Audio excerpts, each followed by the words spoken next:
अब तो हिरण्यकश्यप बहुत खुश हुआ। बहन देर ना करो, जल्दी ही जाओ और हमारी बालक को मार करके आओ। तो आजो सिंगिका प्रहलाद जी को लेकर के ईंधन के ऊंचे ढेर पर बैठ गई और परीक्षित यज्ञपति महाराज सिंगिका सोच रही है मैं प्रहलाद जी को मार दूंगी, फिर मेरे भैया का वंश आगे नहीं बढ़ पाएगा।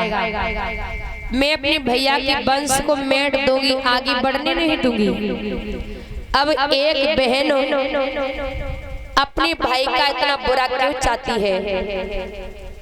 सिंगिका का जब विवाह होने के लिए जा रहा था तो सिंगिका ने कहा भैया मैं विवाह उसी के साथ में करूंगी जो मेरे भैया को युद्ध में हरा देगा। विप्रचित ने हिरण्यकश्यप को युद्ध में हरा दिया। हराया उस समय था जिस समय ब्रह्मा जी से वरदानों नहीं मांगी। सिंगिका का विवाह कर दिया गया। उसी दिन से हिरण्यकश्यप अपने बहनों से बैर करने लगा। अरे दुष्ट, आज तूने मुझे युद्ध में हराया है, जब मेरे भगवान से वरदान मांग लिए तो सबसे पहले मैं तुझे ही मारेंगे। हिरण्यकश्यप ने घोर तप किया, ब्रह्मा जी से वरदान पाई तो सबसे पहले उसने अपने बहनोई को ही मार डाला। सिंगिका होगी विधवा। सिंगिका ने भी कहा भैया तुमने मेरा स्वाग उजाड़ दिया, मेरा घर बर्बाद कर दिया भैया, मैं भी तुम्हारे वंश को आगे नहीं बढ़ने दूंगी भैया, मैं भी तुम्हारे वंश को मेट दूंगी। इसीलिए सिंगिका प्रहलाद जी को मारने के लाई है।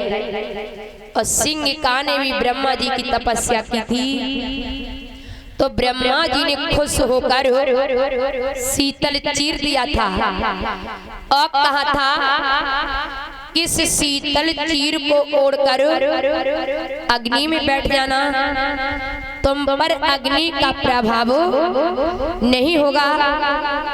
तो प्यारे हो और एक बात याद रखना सिंगिका, इस शीतल चीर का प्रयोग मेरे भक्त के ऊपर मत कर देना, नहीं तो उल्टा भी हो सकता है। आज सिंगिका ने ब्रह्मा जी की बात को भुलाया, शीतल चीर का प्रयोग भगवान की भक्ति के ऊपर ही कर दिया तो उल्टा ही हो गया।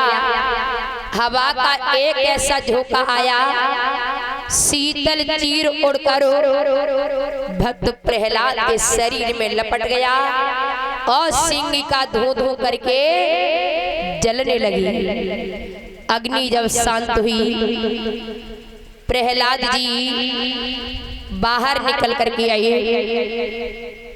हिरण्यकश्यप को और कष्ट है, इस दुष्ट के पीछे हमारी बहन जल करके राख हो गई, लेकिन इसका कुछ नहीं बिगड़ा।